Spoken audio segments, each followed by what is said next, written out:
നല്ല നാടൻ ചക്കക്കുരുവും മുരിങ്ങയിലും വറുത്തതാണ് ഇന്ന് ഉണ്ടാക്കുന്നത്. അതായത് തോരൻ. ഞങ്ങളുടെ നാട്ടിൽ ഇതിന് വറവ് എന്നാണ് പറയുന്നത്. അപ്പോൾ നല്ല നാടൻ രീതിയിൽ എങ്ങനെയാണ് ഈ ചക്കക്കുരുവും മുരിങ്ങയിലും വറുക്കുന്നതെന്ന് നമുക്ക് നോക്കാം. ഇതിനു വേണ്ടിയിട്ട് നമുക്ക് ആദ്യം ചക്കക്കുരു ഒന്ന് വേവിച്ചെടുക്കണം. അപ്പോൾ ഞാനിവിടെ കുറച്ചധികം ചക്കക്കുരു ഇന്ന് എടുത്തിട്ടുണ്ട്. ഇതിൽ നിന്ന് ഒരു 15-16 എണ്ണം മാത്രമേ തോരന് വേണ്ടിയിട്ട് എടുക്കുള്ളൂ. ബാക്കി നമുക്ക് ഇതുപോലെ വേവിച്ച ചക്കക്കുരു വെറുതെ കഴിക്കാൻ നല്ല ടേസ്റ്റാണ്. അതുകൊണ്ടാണ് വേവിക്കുമ്പോൾ ഞാൻ ഒരുമിച്ച് കുറച്ചധികം വേവിക്കാമെന്ന് വിചാരിച്ചത്. അപ്പോൾ ഇതിൻ്റെ തൊലിയൊന്നും കളയേണ്ട ആവശ്യമില്ല. ഇത് വെന്ത് കഴിയുമ്പോൾ നമുക്ക് കളഞ്ഞെടുക്കാൻ നല്ല എളുപ്പമാണ്. അപ്പോൾ നമുക്കിതൊരു പ്രഷർ കുക്കറിലേക്ക് മാറ്റി കൊടുക്കാം. ഇനി ഇതിലേക്ക് ചക്കക്കുരു മുങ്ങിയിരിക്കുന്ന രീതിയിൽ വെള്ളം ഒഴിച്ചു കൊടുക്കുക. ആവശ്യത്തിന് ഉപ്പും കൂടി ചേർത്ത് കൊടുക്കാം. എന്നിട്ട് നമുക്കിത് അടച്ചു വെച്ച് അടുപ്പത്തേക്ക് മാറ്റാം. ഞാനിത് അടുപ്പത്തേക്ക് മാറ്റിയിട്ടുണ്ട്. ഒരു 2 അല്ലെങ്കിൽ 3 വിസിൽ വരുന്നത് വരെ നമുക്കിതൊന്ന് വേവിച്ചെടുക്കാം. അപ്പോൾ ചക്കക്കുരു വേവിച്ച് ഞാനിവിടെ തൊലി കളഞ്ഞ് എടുത്തു വെച്ചിരിക്കുകയാണ്. ഇതിപ്പോൾ ഒരു 15 ചക്കക്കുരുവാണ് ഞാൻ എടുത്തിരിക്കുന്നത്. ബാക്കി ഞാൻ മാറ്റി വെച്ചിരിക്കുകയാണ്. ഇതിൻ്റെ ബ്രൗൺ കളറിലുള്ള തൊലിയൊന്നും കളയണ്ട. പുറത്തെ ആ തോട് മാത്രം ഒന്ന് കളഞ്ഞെടുത്താൽ മതി. അപ്പോൾ നമുക്ക് തോരൻ ഉണ്ടാക്കാൻ തുടങ്ങാം. തോരൻ ഉണ്ടാക്കാൻ വേണ്ടിയിട്ടുള്ള മുരിങ്ങയിലയുടെ കഴുകി റെഡിയാക്കി വെച്ചിട്ടുണ്ട്. ഇതുപോലെ വെള്ളം കളയാൻ വേണ്ടിയിട്ട് ഒരു സ്ട്രെയിനറിലിട്ട് വെക്കുക കഴുകിയതിന് ശേഷം. അപ്പോൾ ഇതിപ്പോൾ കുറേയൊന്നും ഇല്ല, മുരിങ്ങയില കുറച്ച് മാത്രമേ ഉള്ളൂ. ചില ആളുകൾക്ക് ചക്കക്കുരുവിൽ ഒരുപാട് മുരിങ്ങയില ഇട്ട് കഴിക്കാനാണ് ഇഷ്ടം. അങ്ങനെയുള്ളവർക്ക് കൂടുതൽ ക്വാണ്ടിറ്റി എടുക്കാം. ഇതിപ്പോൾ ഞാൻ ഉണ്ടാക്കുന്ന തോരനിൽ കൂടുതൽ ചക്കക്കുരുവും കുറച്ച് മുരിങ്ങയിലയും മാത്രമേ ഉണ്ടാവുള്ളൂ. അപ്പോൾ നിങ്ങൾക്ക് വേണമെന്നുണ്ടെങ്കിൽ മുരിങ്ങയിലയുടെ അളവ് കൂട്ടിയെടുക്കാം. പിന്നെ ഞാനിവിടെ കുറച്ച് തേങ്ങ എടുത്തിട്ടുണ്ട്. ഒരു തേങ്ങയുടെ ഒരു 1/4 ഭാഗമൊക്കെ ഉണ്ടാവുള്ളൂ. ഏകദേശം 1/3 കപ്പ് തേങ്ങ. ഇതിലേക്ക് 3 ചെറിയ ഉള്ളി, അതായത് ചുവന്നുള്ളി ചതച്ചത് ചേർത്ത് കൊടുക്കാം. ഒരു 2-3 അല്ലി വെളുത്തുള്ളി ചതച്ചതും കൂടി ഇതിലേക്ക് ചേർക്കാം. 1 ടീസ്പൂൺ മുളക് പൊടി ചേർത്ത് കൊടുക്കാം. ഒരു 1/4 ടീസ്പൂൺ വരെ മഞ്ഞൾപ്പൊടിയും കൂടി ചേർക്കാം.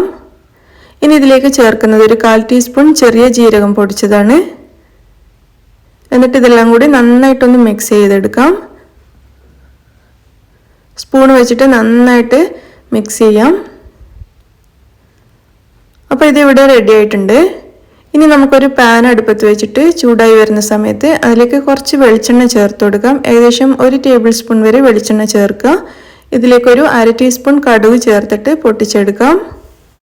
കടുക് പൊട്ടി കഴിയുമ്പോൾ ഇതിലേക്കൊരു 3 വറ്റൽമുളക് 2ആയിട്ട് കീറിയത് ചേർത്ത് കൊടുക്കാം. എന്നിട്ട് എണ്ണയിലൊന്ന് ചൂടാക്കിയെടുക്കാം. അതിനുശേഷം ഒരു 1/4 കപ്പ് സവാള കട്ട് ചെയ്തത് ചേർത്ത് കൊടുക്കാം. സവാള ചേർത്തിട്ട് നന്നായിട്ട് വഴറ്റിയെടുക്കുക. സവാളയുടെ കളറൊന്ന് മാറി വരുന്നത് വരെ നന്നായിട്ടൊന്ന് വഴറ്റുക. ഒരു 1/4 കപ്പ് വരെ സവാള മാത്രമേ ചേർക്കേണ്ട ആവശ്യമുള്ളൂ, ഇത്രയും അളവിന്.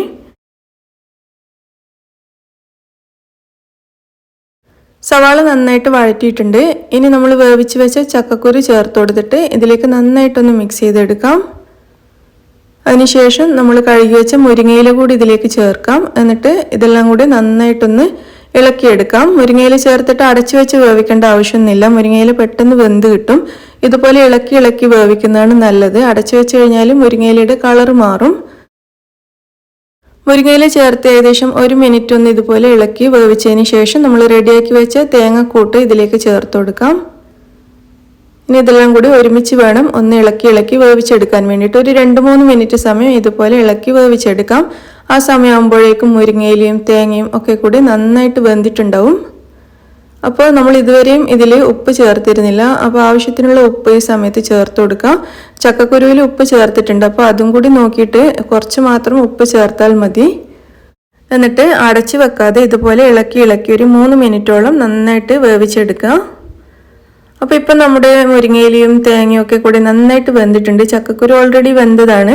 അപ്പോൾ ഇതിപ്പോൾ ഇളക്കി ഒരു 3-4 മിനിറ്റ് എല്ലാം കൂടി നന്നായിട്ടൊന്ന് വേവിച്ചെടുത്തിട്ടുണ്ട്. നമ്മുടെ മുരിങ്ങയില ചക്കക്കുരു തോരൻ ഇവിടെ റെഡി ആയിട്ടുണ്ട്. നമുക്കിത് അടുപ്പത്തുനിന്ന് മാറ്റാം.